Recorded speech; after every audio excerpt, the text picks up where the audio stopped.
houve um confronto duro e direto entre Vasseur e Tognanelli. No vídeo de hoje, vamos ver o que aconteceu dentro da Ferrari durante o fim de semana de Singapura, sobre qual assunto eles se confrontaram e como esses tons foram usados.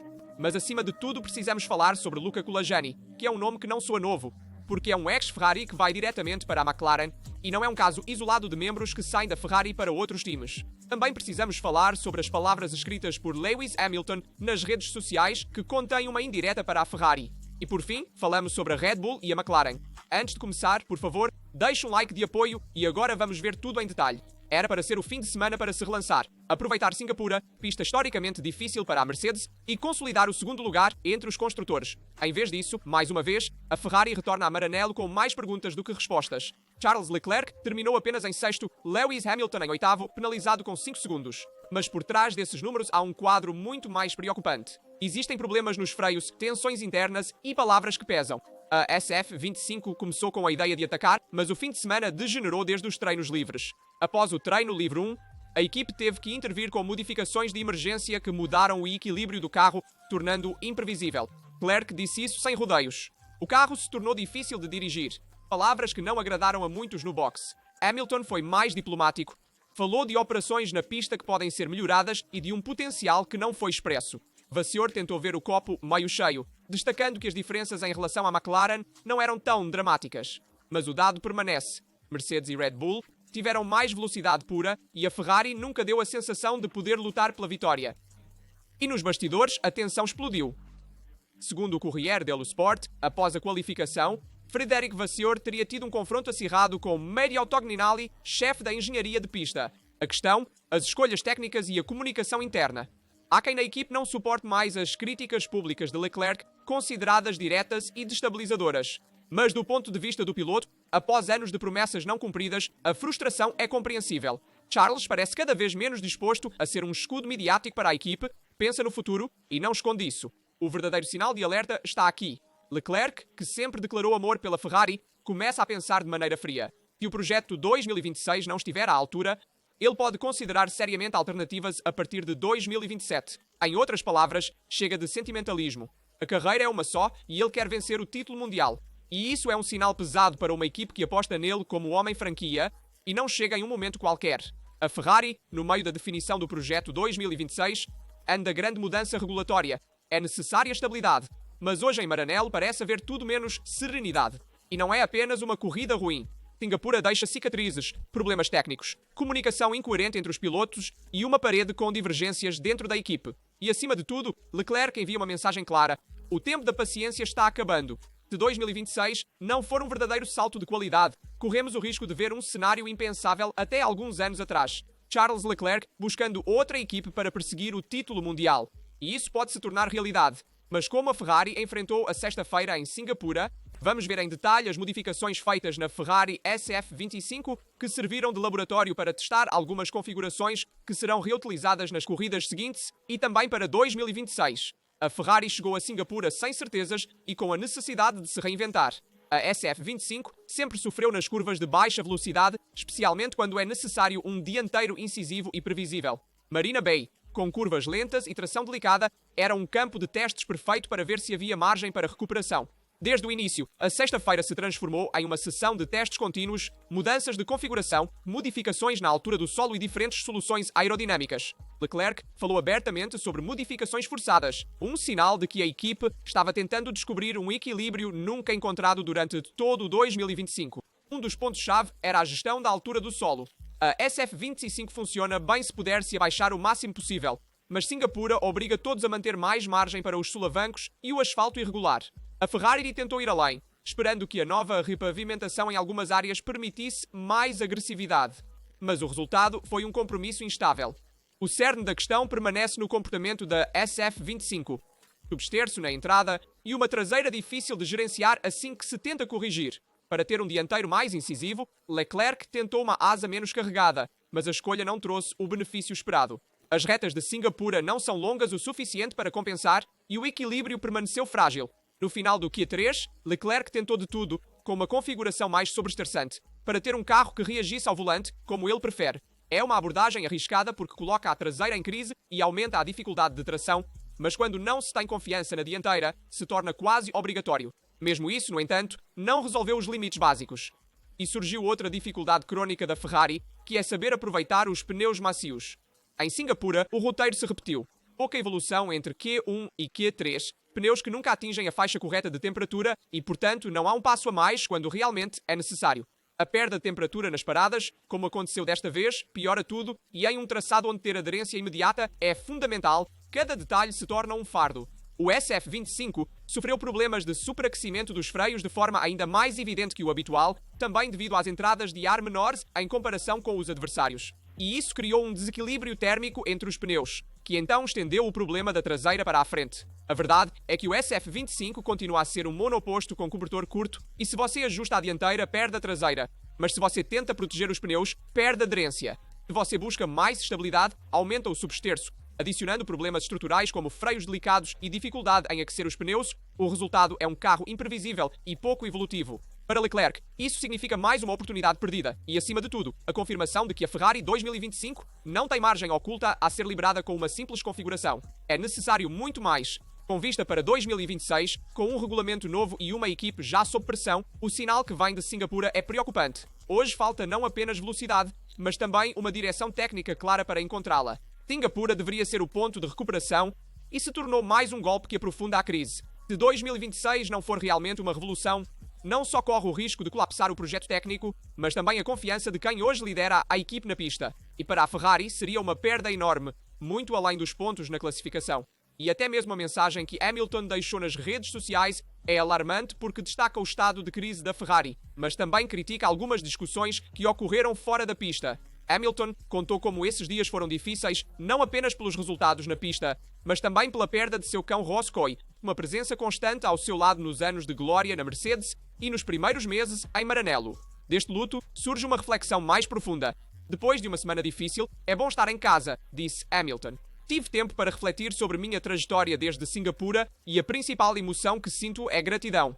O apoio recebido me lembrou que, mesmo quando tudo parece sombrio, ainda há muita bondade no mundo. Uma mensagem que começa na vida pessoal, mas que também se torna uma visão sobre sua nova aventura na Ferrari.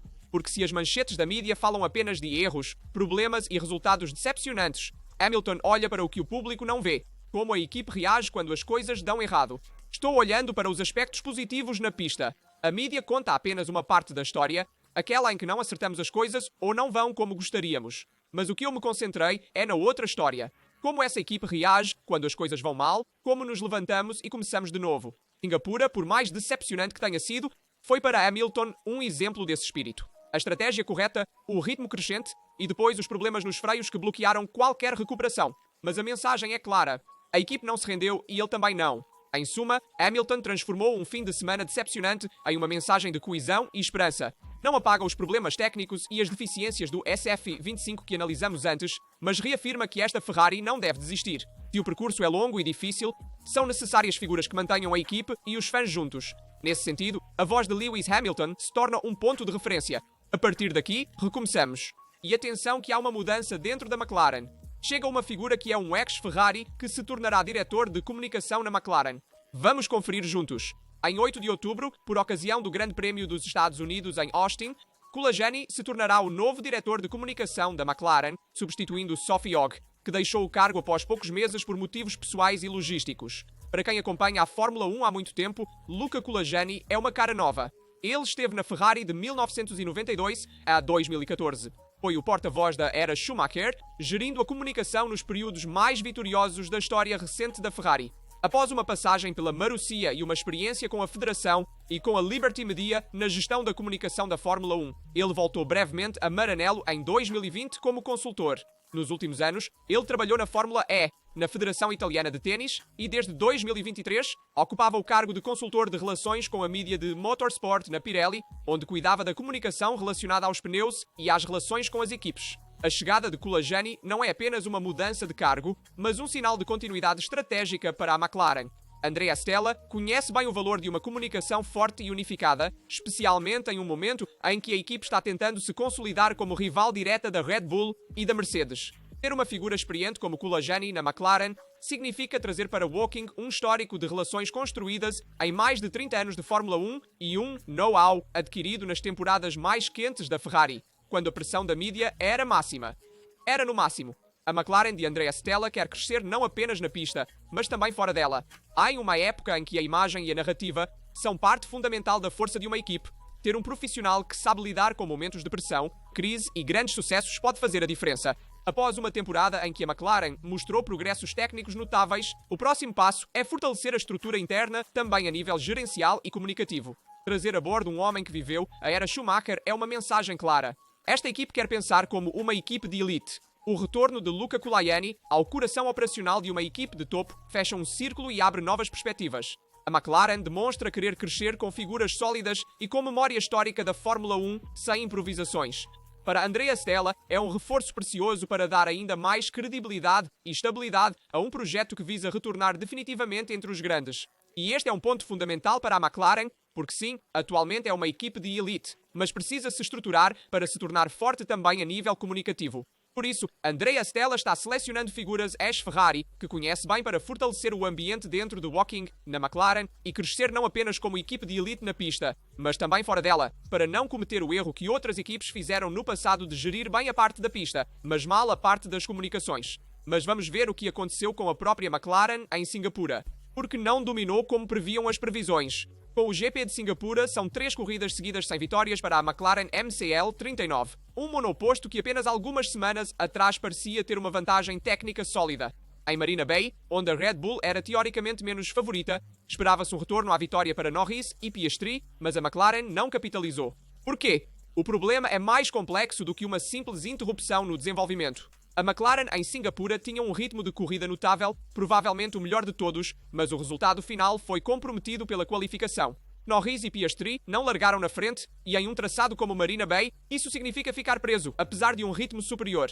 O paradoxo é que a McLaren continua a ser muito rápida na entrada de curva graças a um trem dianteiro extremamente estável. Mas justamente esse ponto forte está se transformando em um limite. O carro está tão focado na frente que assim que é necessário aliviar a dianteira para dar fôlego à traseira, o equilíbrio se torna frágil e a dirigibilidade piora. Durante a temporada, a McLaren construiu o desempenho principalmente na primeira parte da curva. Em Singapura, no entanto, o contexto era diferente. Havia novas áreas reasfaltadas, um grip anómalo, um substerço generalizado e pneus macios que geram muita carga atrás, mas deixam a dianteira descoberta. Assim, os pilotos tiveram dificuldade em encontrar um equilíbrio para a volta rápida. Norris confirmou: as coisas mudaram. É necessário mais trabalho na traseira para manter estabilidade e tração, mas sem perder aquela precisão na frente, que é a chave da McLaren. Com os médios, o carro estava mais equilibrado, mas na qualificação, o macio era obrigatório e a escolha levou a um comportamento de substerço súbito e difícil de gerir quando se força ao limite. Não é por acaso que a Ferrari afundou da mesma forma, porque a SF5 sempre sofreu de falta de rotação e Singapura amplificou o defeito. Dizer que a McLaren não atualiza mais é uma explicação superficial. O pacote ainda é competitivo, mas em pistas específicas pode sair da janela, porque há muita carga na frente, uma traseira nervosa, pneus difíceis de aquecer corretamente, e por isso a McLaren teve dificuldades em Singapura, não dominando como se esperava. E isso se torna um sinal de alerta. Se Red Bull e Mercedes continuarem a desenvolver, a McLaren deve saber responder não apenas com velocidade pura, mas também com uma janela de uso mais ampla, porque bastam pequenas variações de asfalto ou composto para colocar em crise o equilíbrio. E é justamente essa falta de vantagem da McLaren que enriquece a Red Bull. Porque a Red Bull ainda acredita, faltam 6 corridas para o fim, Max Verstappen está a 63 pontos de Piastri no Mundial de Pilotos, mas ele acredita porque a McLaren não está no auge de sua forma neste momento, vistas as últimas 3 corridas. A Mercedes está voltando a ser um adversário temível e pode se juntar na luta pela vitória, comprometendo ainda mais o desempenho da McLaren em benefício de Verstappen. Além disso, se acrescentarmos uma batalha interna na casa da McLaren, já que não há mais as papaya rules, bem, isso poderia complicar ainda mais a situação. Em Singapura, há uma pista que teoricamente deveria favorecer a McLaren. Max conseguiu ganhar mais pontos e manter viva uma recuperação que parecia impossível. E por trás dessa recuperação, não há apenas um talento individual.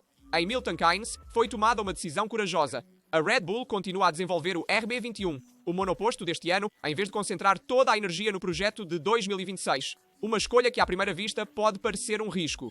De fato, Laurent Mackey, chefe de equipe da Red Bull, explicou claramente a lógica.